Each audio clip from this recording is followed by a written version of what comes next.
Tiene la palabra el diputado Gustavo Aguirre.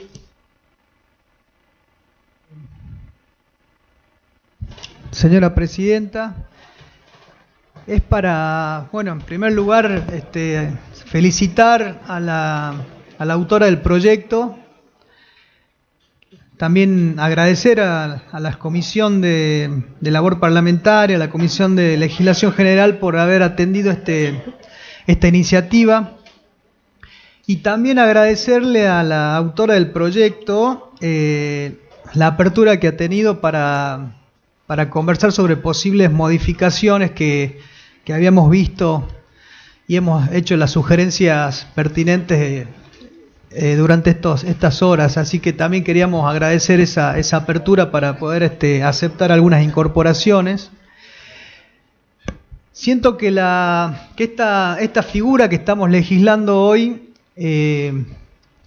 además de venir a cumplir con toda la normativa internacional que está vigente, tratados, convenciones internacionales que ha ratificado nuestro país, y también a cumplir con legislación nacional y provincial, es una figura que constituye un paso necesario para afirmar el reconocimiento de los niños, niñas y adolescentes como sujetos de derecho y no meros objetos de tutela. Ese es el gran cambio de paradigma que se ha producido en los últimos años en la República Argentina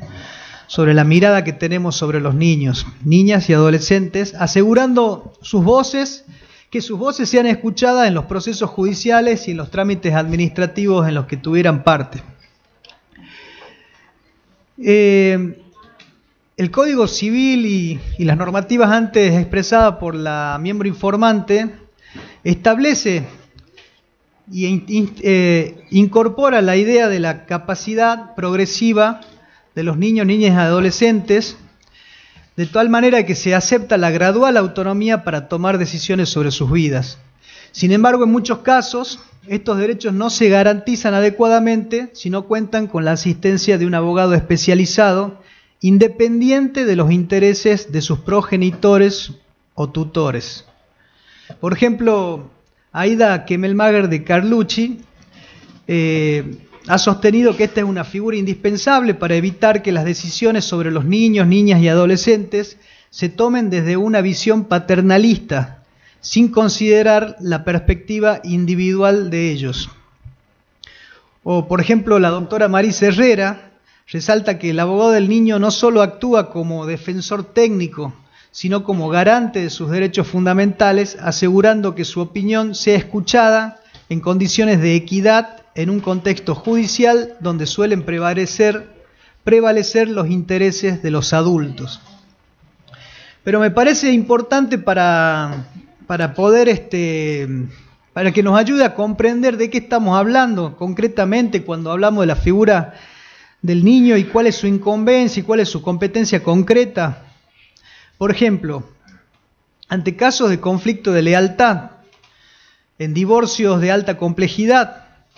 o de alta conflictividad, donde son situaciones donde los padres están inmersos en una disputa judicial sobre el cuidado personal de sus hijos, y estos pueden verse atrapados en un conflicto de lealtades hacia ambos progenitores. Independientemente de que tanto los jueces de familia, los asesores de menores y todos los cuerpos interdisciplinarios tienen que trabajar para garantizar el interés superior del niño, muchas veces se dan en los casos concretos de que los deseos y la voluntad de esos niños no siempre van de la mano con el interés superior del niño. Entonces la figura del abogado del niño tiene como objeto es defender no solo los derechos, sino que la voluntad y los deseos del niño sean también atendidos dentro de ese procedimiento. Por ejemplo, también otro caso en la que puede intervenir son casos de violencia familiar o abusos, en escenarios donde los niños pueden estar expuestos a situaciones de violencia o abuso intrafamiliar. En ese caso, el abogado del niño es fundamental para proteger esos derechos, ya que puede existir una dinámica de poder dentro de esa familia que impide que se expresen libremente su voluntad. O en casos de decisiones sobre tratamientos médicos. cuestiones vinculadas a la salud, como tratamientos médicos complejos o controversiales. Los niños y niñas y adolescentes deben tener la posibilidad de ser escuchados en función de su capacidad progresiva, especialmente si sus padres tienen posturas que pueden entrar en conflicto con sus propios intereses. Otro caso muy común es el caso de las decisiones sobre la religión. Si un niño o adolescente decide cambiar de religión o no seguir la religión que practican sus padres, pero surge un conflicto porque los padres desean imponer esa religión, el abogado del niño interviene para representar los deseos y los derechos de ese niño. En este caso, el abogado asegura también que esa decisión, en función de su autonomía progresiva, sea respetada y defendida frente a las objeciones de su progenitor. Cuando estamos ante un cuidado de su propio cuerpo, también en tratamientos médicos, en la práctica y la jurisprudencia ya ha reconocido que los adolescentes de 14 años que quieran someterse a un tratamiento médico no invasivo, pero sus padres están en desacuerdo, el abogado del niño interviene para defender esa autonomía del adolescente, garantizando que puede ejercer su derecho a tomar decisiones sobre su cuerpo de acuerdo con la capacidad para comprender sus consecuencias. En ese caso también el abogado debe dar una información médica, profesional, necesaria sobre bases y sustentos científicos y médicos para que pueda tomar una decisión informada sobre el ejercicio de su propia voluntad. También ante cuestiones reproductivas, por ejemplo en los casos de salud sexual y reproductiva, como la decisión de acceder a métodos anticonceptivos, o incluso en una situación en que el adolescente decide interrumpir un embarazo, o al revés, está siendo inducido a interrumpir un embarazo en contra de su propia voluntad, también puede intervenir el abogado del niño. Cambio de género, voy a ir un poquito más rápido. En caso de consentimiento informado en tratamientos estéticos y cirugías de afirmación de género, también puede intervenir en defensa de los derechos cuando muchas veces estos deseos y voluntad del niño o la niña y el adolescente van en contramano o en contraposición con la voluntad o el deseo de sus representantes legales. También me parece importante, señora presidenta, acá ya se ha hecho mención, sin antes me parece importante aclarar antes que la asistencia técnica legal del abogado del niño no significa que se puede garantizar un resultado positivo o negativo. Es decir, que se debe llevar adelante un trámite judicial o administrativo y serán las autoridades que tomen la decisión si están en lo correcto o no.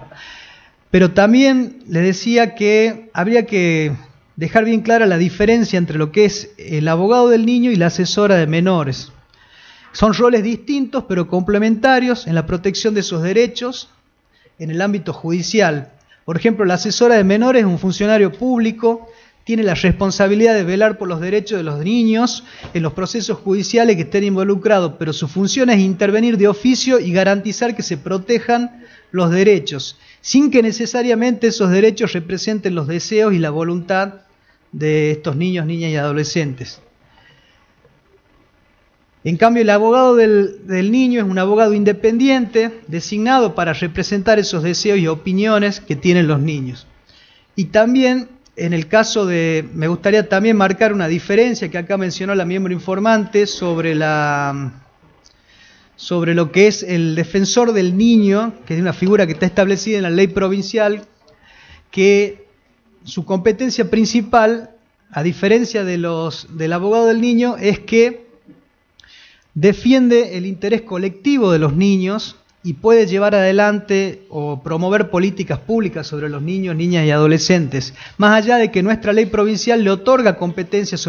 para actuar en casos individuales, pero me parece que la figura del abogado del niño es propiamente la correcta o la que tiene competencia para intervenir en procesos judiciales y administrativos concretos